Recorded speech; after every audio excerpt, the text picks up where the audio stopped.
नमस्कार मित्रों, कैसे हो आप लोग। आशा करता हूं कि आप सब ठीक ठाक होंगे और हम भी ठीक हैं। तो करते हैं आज एक छोटे से वीडियो की शुरुआत देवभूमि उत्तराखंड से। मित्रों, आज मैं आपको अपने ही उत्तराखंड गढ़वाल में उगाए जाने वाली विभिन्न फसलों से रूबरू करवाना चाहता हूं।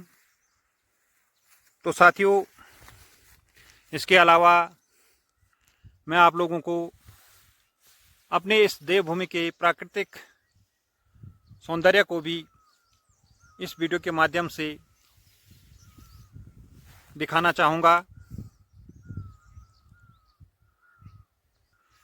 तो साथियों, सर्वप्रथम जो मैं आप लोगों को ये पौध दिखाने जा रहा हूँ, यह एक लहसुन की पौध है और यह एक औषधीय पौधा है।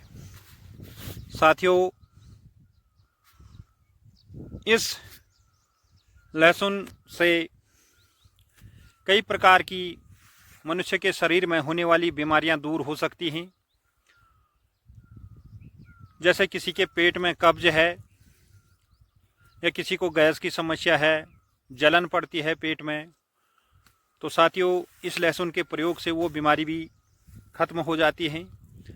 इसके अलावा किसी व्यक्ति को यदि बात की तकलीफ हो, जिसे बात कहते हैं, गठिया बात भी कहते हैं, तो साथियों इस लहसुन की कुछ बटियों को लेकर के और घी में उसे मिला करके गर्म करके मनुष्य के जिस स्थान पे वह बात की बीमारी है वहाँ पर इसका लेप करने से वह बीमारी भी समाप्त हो जाती है। तो ये रहा एक औषधीय पौधा लहसुन का। तो साथियों, मैं आप लोगों से भी अनुरोध करना चाहता हूँ कि इस लहसुन का प्रयोग आप भी अपने खान पान में ज़रूर करें, क्योंकि यह एक औषधीय गुण वाला पौधा है।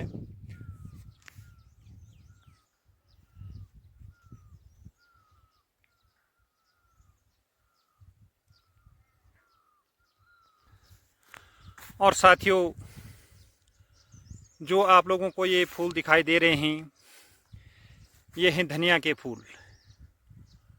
आजकल धनिया पे ये फूल आ चुके हैं और धनिया के बारे में तो आप सभी लोगों को पता होगा ही।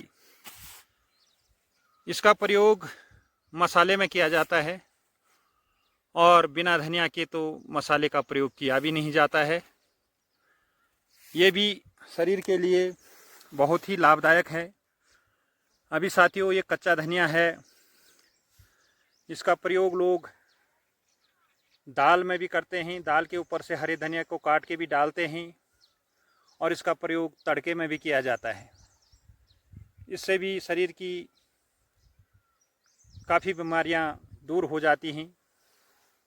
तो साथियों, मैं आशा करता हूं कि आप लोग भी इस धनिया का ज़रूर प्रयोग अपने खान पान में किया करें, ताकि आप लोग भी इस धनिया की तरह स्वस्थ रहें, मस्त रहें और तंदुरुस्त रहें।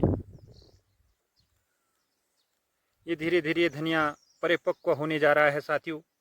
ये फूलों के बीच में जो ये दिखाई दे रहा है, ये धनिया परिपक्व होने जा रहा है। तो साथियों, ज़रूर इस धनिया का प्रयोग भी आप मसाले के रूप में, चटनी के रूप में तथा अपने खान पान के रूप में ज़रूर करें। और साथियों, ये है लाई, राई जिसे कहते हैं। इस पे ज़रा फूल आ गए हैं, लेकिन इनके इन पत्तों की बहुत ही अच्छी सब्जी बनती हैं, जो कि स्वास्थ्य के लिए बहुत ही लाभदायक हैं। तो साथियों, आप लोग भी इस लाई की सब्जी का ज़रूर प्रयोग करें। यह भी स्वास्थ्य के लिए एक बहुत ही अच्छी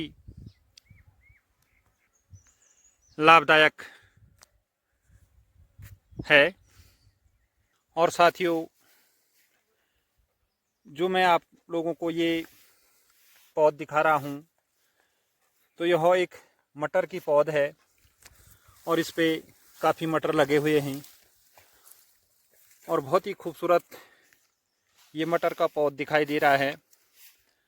इसका प्रयोग भी साथियों सब्जी में किया जाता है और बहुत ही ख़ास सब्जी इस मटर से बनती हैं। और इसके अलावा इसका उपयोग पनीर के साथ भी किया जाता है। और आप लोगों ने सुना भी होगा मटर पनीर बनाओ और मटर पनीर खाओ। तो मैं आशा करता हूं कि आप लोग भी ज़रूर मटर पनीर को बनाओ और मटर पनीर को खाओ और मस्त रहो, स्वस्थ रहो। और साथियों इसके अलावा जो ये लहलहाते खेत हैं, ये जौ के खेत हैं। तो साथियों इस जौ का प्रयोग भी आटे बनाने के काम में किया जाता है और इसका आटा बनता है और बहुत ही पौष्टिक, स्वास्थ्यवर्धक इस जौ का आटा होता है। और इसके अलावा इसका प्रयोग मवेशियों के लिए पिंडा बनाने के रूप में भी किया जाता है।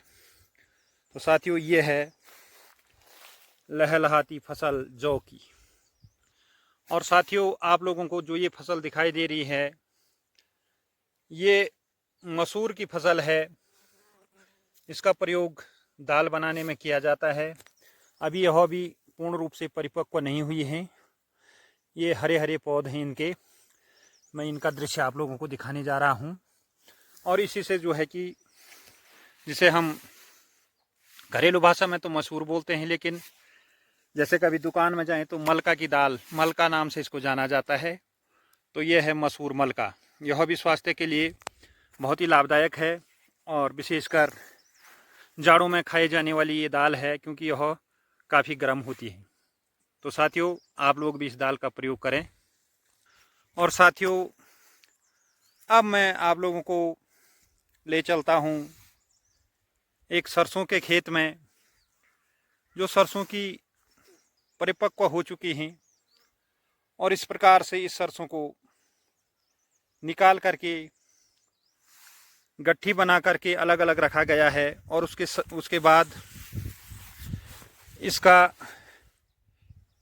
एक स्थान पे इस प्रकार से इकट्ठा करके ये ढेर बनाई जाती हैं और लगभग 10-15 दिन इसे ऐसा ही रखा जाता है।